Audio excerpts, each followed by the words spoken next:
ఏ పూజకే పువ్వు రుణమై పూసిందో కాలానికే తెలుసట.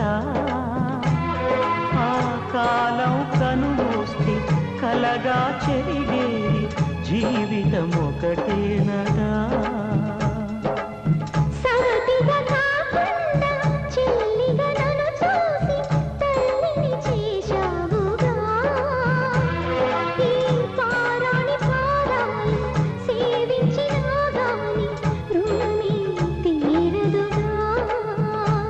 ఇది కలకాలమై ఉండగా